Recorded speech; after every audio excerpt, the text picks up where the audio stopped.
Hello, I'm Annette Ziegler, Chief Justice of the Wisconsin Supreme Court. I'm pleased to welcome you on behalf of the entire Wisconsin court system. Thank you for serving as a juror.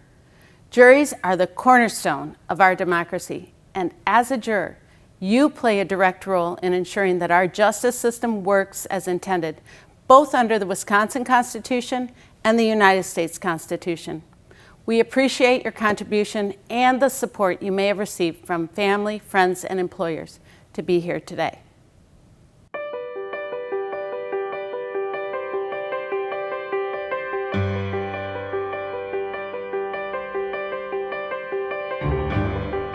Each year across Wisconsin, about 65,000 people are called for jury service.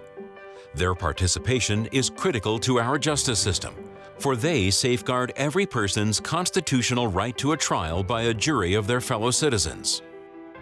Your rights and responsibilities as a Wisconsin juror are the same whether you have been called to jury duty in a small rural county or in a large urban center. My colleagues and I are here today to help you understand what is expected of you during your jury service. You have probably seen courtroom dramas in the movies or on television, and those are often not very accurate. Now you will see how the judicial process really works. Potential jurors are selected at random by the clerk of the circuit court for each county. To compile a list of prospective jurors, the clerk uses Wisconsin's driver's license records. Because the selection process must be random, no one may volunteer for jury duty. In order to serve, jurors must be United States citizens, Wisconsin residents, and residents of the county where they are summoned. They must be at least 18 years old and able to understand the English language. We know you have many questions and will do our best to answer them.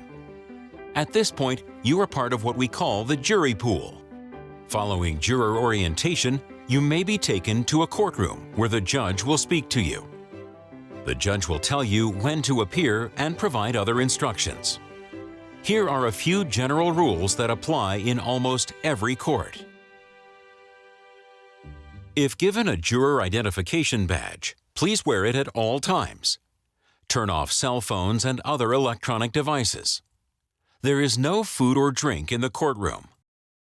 If you have a special need, perhaps you cannot climb stairs or must take medication at a prescribed time, need frequent breaks, or cannot hear well, please let the judge know so that your needs may be accommodated. Courtroom settings may vary in size and style, but they all have the same features. At the front of the courtroom is what we call the bench, where the judge presides over the trial. The attorneys, also referred to as counsel, represent the parties in a dispute. The parties might be individuals, or they could be the government or a company. The court clerk is responsible for marking exhibits, keeping track of documents, and entering the minutes and notes of the proceedings. The bailiff keeps order in the court and escorts the jury. The court reporter makes a record of everything that is said while the court is in session. When a trial begins, it's time to select the jury. First, the judge will pose a few general questions to the entire panel. Then the attorneys will have an opportunity to ask more specific questions. These questions may relate to your background, your experiences, or your beliefs. These questions may seem quite personal, but do not be embarrassed or offended. There are no right or wrong answers to these questions. You may wonder, after all the questions are asked, how do you determine the jury panel? You may notice that the attorneys are passing papers back and forth. You may notice that an attorney will ask that a particular juror be excused, maybe more than one juror. The two main types of challenges are called for cause and preemptory. If an attorney challenges a juror for cause, he or she must provide a reason. For example, maybe the juror knows one of the attorneys or the people involved in the case. If the judge agrees, the juror is dismissed. There's no limit to the number of challenges one can use for cause. If an attorney claims a preemptory challenge, the juror is excused. and the reason need not be given. The laws of our state do not exclude any occupation from jury service. No one is left out. The attorneys in the case will question the jurors and may ask that certain jurors be dismissed for various reasons. Eliminating jurors is an important part of ensuring a fair trial. While it may be disappointing to not be chosen to serve, you should not be insulted if you are challenged and excused. After the jurors have been selected, the judge will further instruct on the case and the rules of conduct. These rules are very specific and important to the fairness of the process. Do not discuss the case with anyone, not your spouse or family, the court staff, or other jurors. Do not read about or watch news accounts of the trial. Do not try to conduct your own investigation by looking at social media or the internet or going to places involved in the case. Do not consult maps or calendars. If anyone approaches you about the case, do not speak to that person. If someone does approach you, you must report that incident to the court staff. There are two types of court cases, criminal and civil. In a criminal case, the state of Wisconsin, represented by the district attorney's office or the attorney general, is on one side, and the person accused of committing an offense, called the defendant, is on the other side. The defendant may be represented by an attorney. The attorney for the state, called the prosecutor, presents the evidence for the state. In a civil proceeding, which may be a disagreement over a contract, a motor vehicle crash, or some other dispute, the party who starts the lawsuit is called the plaintiff, and the party being sued is called the defendant. The parties may be individuals, groups of people, corporations, or governmental bodies. Often, you will have to wait for the parties to discuss legal issues before the trial begins. These issues must be considered without jurors present. Please understand that our system of justice takes time. You will always be given instructions about what to do next. Whether criminal or civil, the trial usually begins with the opening statements of the attorneys. The side that brought the case to court goes first. So in a criminal case, the prosecutor speaks first. The defense attorney may choose to delay the delivery of an opening statement until after the prosecution has presented its case. The opening statements are intended to give you a glimpse of what both sides hope to show in the case.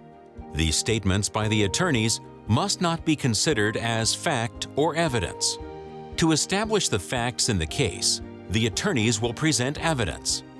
Evidence can be a physical object such as a weapon, a document, or a picture. It can also be testimony from a witness.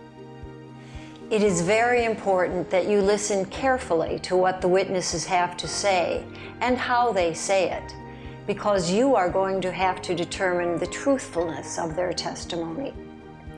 In the end, you will be called upon to reach your verdict based upon all of the evidence that has been received. As the trial progresses, one attorney may object to another attorney's statements or questions. If the judge agrees or sustains the objection, the witness cannot answer. If the judge disagrees or overrules the objection, the witness is allowed to answer. Occasionally, the two attorneys are instructed to approach the bench. That means the judge wants to talk with them privately. When all the evidence has been presented, the judge will give the jury instructions on what laws apply and what standards should be used in deciding the case. Regardless of what you think the law is or should be, your job is to apply the law as the judge explains it to you. After all of the evidence has been received, the lawyers will have the opportunity to address you once again in what is called the closing argument. The closing argument, just like the opening statement, is not to be treated as fact. The closing argument is the lawyer's summary of the case. When you convene in the jury deliberation room, you should select a presiding juror to organize the discussion. All the jurors sat through the trial, and everyone should be given an opportunity to speak. There are no set rules to tell you how to deliberate. There is no single right way to make a decision as a group. It's up to you to decide how you want to go about reviewing the evidence and reaching your verdict. As you look at the evidence from all sides, you should determine whether the jurors agree. Each juror has an equal vote. There is no one way to take the vote. You might vote by raising hands, by a written ballot, or by a voice ballot. In a criminal case, your verdict must be unanimous. All jurors must agree. In a civil case, 5/6 of the jurors must agree, but the judge will ask that you try for a unanimous verdict. The presiding juror should count the votes, fill out the verdict form, and give it to the bailiff or clerk. The judge will read the verdict in open court. The attorneys will have the right to ask to poll the jury. The judge will ask each juror how he or she voted. Once you have fulfilled your duty as a juror, the judge will thank you and dismiss the jury from the court. You do not have to talk to anyone about the verdict, and you should never be harassed about your vote. After the trial, if the attorneys or anyone else asks about the case, you may choose to speak to them or you may choose not to. It is up to you. You should report any problems to the judge. Jury service can be very interesting, even though decision-making is difficult. We hope you will find your jury experience to be educational and rewarding, and we thank you for your time.